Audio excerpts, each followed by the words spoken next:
अस्सलाम वालेकुम नाजरीन, मैं हूं आपका मेज़बान मोहम्मद अवैस मुगल। आप देख रहे हैं प्रोग्राम कॉफ़ी टाइम। आज हमारे साथ मौजूद हैं सीनियर एंकर पर्सन इरफान। और आज बहुत ही जो है एक अहम ख़बर आई है जिसके बारे में हम बात करेंगे इरफान भाई से। सबसे पहले आपको ख़बर बताता चलूँ मैं कि यास्मीन राशिद ने इलेक्शन लड़ने का फ़ैसला कर लिया जेल में, जबकि वो अभी जेल में है। 6 माह कुछ दिन हुए हैं वो अभी जेल में है और उन्होंने इलेक्शन करने का फैसला किया है, और वो भी नवाज शरीफ के खिलाफ। ये भी बहुत बड़ी खबर है। और इसके बाद एक और जो इस वक्त जो मौजूदा हालात है वो ये है कि लोग समझ रहे हैं कि पीटीआई वाले जो हैं वो अब इलेक्शन कभी भी लड़ नहीं सकेंगे। तो इसी के बारे में जो है आज हम इरफान साहब से जानेंगे।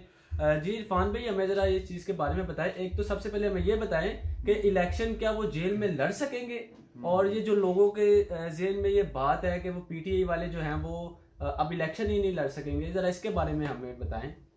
हाँ, दोनों देखें, दोनों आपने सवाल ऐसे पूछे। एक तो अगर कानूनी तरीके से देखा जाए तो दोनों चीजें पॉसिबल है। अच्छा, वो इलेक्शन भी लड़ सकती हैं चाहे जेल में हो, ठीक, वो इलेक्शन लड़ सकती हैं। क्योंकि माजी में हमने देखा कि लोग मुल्क से बाहर होते हैं, इलेक्शन लड़ते हैं। इसहाक डार साहब की मिसाल आपके सामने है। नवाज शरीफ की बेगम मरहुमा जो हैं वो बिस्तर मर्ग पे थी, इवन उन्होंने हलफ भी नहीं लिया था। इलेक्शन जीतने के बाद वो इलेक्शन लड़ी थी, इन्हीं डॉक्टर यास्मीन राशिद के खिलाफ लड़ी थी, और उन्होंने हलफ भी नहीं लिया था, ठीक, क्योंकि वो तो बीमार थी ना, बीमारी की हालत में उन्हें इलेक्शन लड़वा दिया गया। तो ऐसी ऐसी मिसालें पड़ी हैं। तो जेल में इलेक्शन लड़ जब तक काफी मिसालें हैं हमारे देखिए, अभी तो उनका ट्रायल चल रहा है ना, जब तक वो मुजरिम साबित नहीं होती, बिल्कुल वो इलेक्शन कमीशन की जानिब से नाअहल नहीं होती, तो तब तक वो जमीन के नीचे हो या आसमान पे हो, वो इलेक्शन लड़ सकती हैं। ठीक है, वो अहल हैं। अच्छा, अहल हैं। बाकी लड़ने दिया जाएगा या नहीं दिया जाएगा तो वो अलग बात है।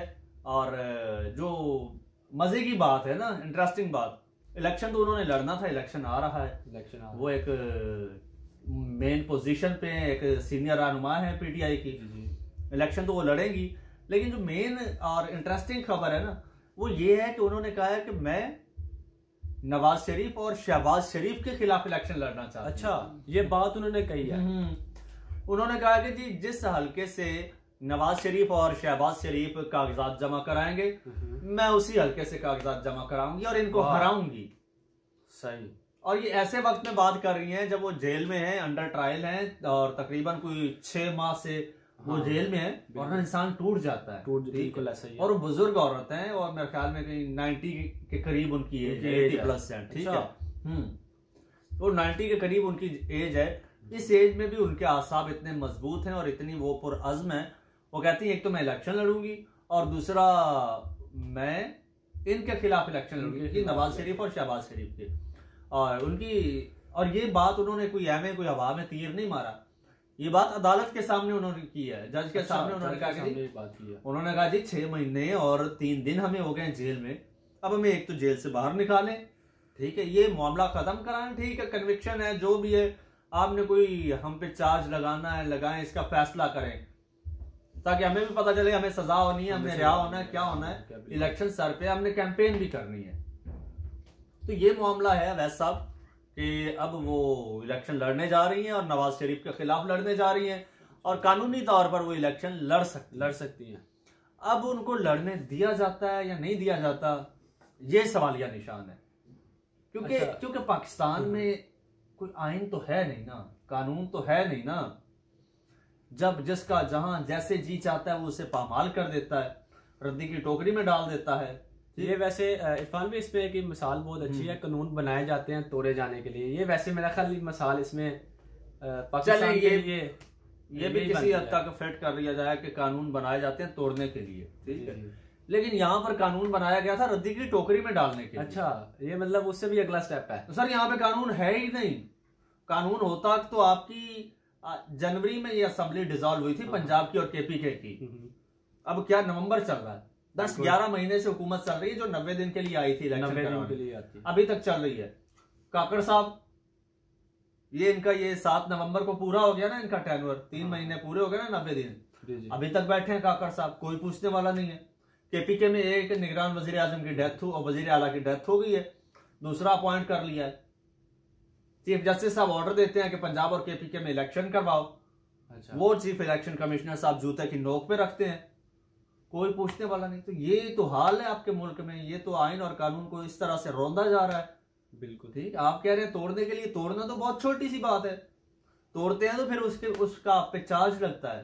बिल्कुल, लेकिन यहाँ पे कानून है ही नहीं, तोड़ा तो उसको जाता है जो हो, यहाँ पे कानून है ही नहीं, यहाँ पर खिलवाड़ किया जा रहा है सर, खिलवाड़। तो फिर अगेन मैं उसी टॉपिक पे आऊंगा। तो ऐसे में उनकी मर्जी है, वो डॉक्टर यास्मीन को इलेक्शन लड़ने दें ना लड़ने दें, और फिर PTI के इलेक्शन होने दें ना होने दें।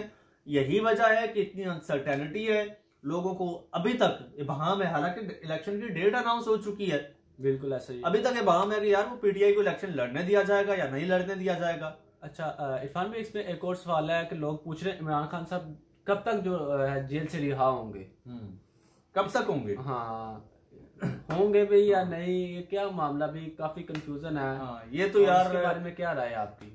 ये तो जो उनके वकला है ना, जी जी, इसका जवाब तो उनके पास नहीं है, मेरे पास कहां से आ गया। अच्छा, हाँ, वो कहते हैं कि यार जब तक बंद करने वालों की मर्जी होगी ना तब तक बंद रखेंगे, जब उनकी मर्जी होगी या तो वो थक जाएंगे तो इमरान खान को बाहर निकालेंगे, या अवाम की जानिब से इतना प्रेशर आए तो इमरान खान बाहर निकलेगा, या फिर कोई इंटरनेशनली ऐसा प्रेशर आ जाए फिर बाहर निकलेगा, या फिर इमरान खान गिव अप कर दे, सरेंडर कर दे और इमरान खान इनके सामने जो है वो हाथ खड़े कर दे तो इमरान खान बाहर आएगा। अच्छा, वरना अगर कानूनी तरीके से देखा जाए फिर वही बात, कानून हो तो कानूनी तरीके से देखा जाए। बिल्कुल आपकी बात ठीक है। अच्छा, एक और सवाल है कि अगर इमरान खान साहब इलेक्शन लड़ते हैं तो वो क्या अपने पुराने इंतखाबी निशान से लड़ेंगे या कोई नया इंतखाबी निशान? सर पुराना देखिए, उनका इंतखाबी निशान बल्ले का है। बिल्कुल ऐसा ही ठीक है। हाँ, कुछ और लोग थे जिन्होंने बल्ले का निशान लेने की कोशिश की थी। अच्छा, इलेक्शन कमीशन में एप्लीकेशन भी दी थी जो रिजेक्ट हो गई थी। और अभी PTI के कुछ लोगों की मुलाकात हुई थी चीफ इलेक्शन कमिश्नर से, जिसमें बाबर आवान थे, ठीक है, और एक PTI के वकील थे, गालिबन शुएब शाहीन थे या कोई और थे। तो इस बारे में उन्होंने अपना कंसर्न जाहिर किया था, तो चीफ इलेक्शन कमिश्नर ने यकीन दहानी करवाई थी कि बल्ले का निशान PTI का ही है। ठीक है, और PTI उन्होंने ये कहा था कि PTI इलेक्शन कॉन्टेस्ट भी करेगी और अभी तक कोई ऐसी पाबंदी नहीं है PTI पर।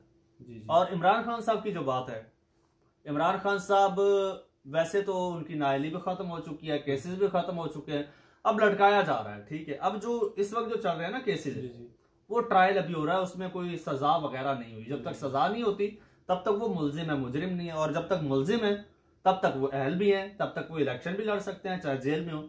और जब इलेक्शन लड़ेंगे तो डेफिनेटली बल्ले के निशान पे लड़ेंगे, और जब बल्ले के निशान पर लड़ेंगे और फिर जो इस बार उनको वोट पड़ेंगे वो तारीख में किसी को नहीं पड़े होंगे। अच्छा, मतलब अभी पाकिस्तान तकरीबन PTI के साथ है। सर पाकिस्तान क्या, पूरी दुनिया PTI के साथ है। हाँ, पेशावर में PTI ने एक ये झांसा दिया कि हम कॉर्नर मीटिंग कर रहे हैं। अच्छा, और कॉर्नर मीटिंग के नाम से उन लोगों ने झांसा देके इतना बड़ा जलसा कर दिया कि वो जलसा, वो कॉर्नर मीटिंग मियां साहब के 21 अक्टूबर वाले मीनारे पाकिस्तान के जलसे को टक्कर दे रहा था। अच्छा, हाँ जी, ये सूरत हाल है सर। सही हो गया। तो नाजरीन, ये था हमारा आज का प्रोग्राम। इरफान भाई आपका बहुत शुक्रिया, आपने प्रोग्राम के लिए टाइम निकाला। नाजरीन, जैसे कोई नई न्यूज़ अपडेट होगी इंशाल्लाह हम आपको वो भी अपडेट करेंगे। तब तक दीजिए हमें इजाज़त, अपना बहुत सा ख्याल रखिएगा। अल्लाह हाफिज़।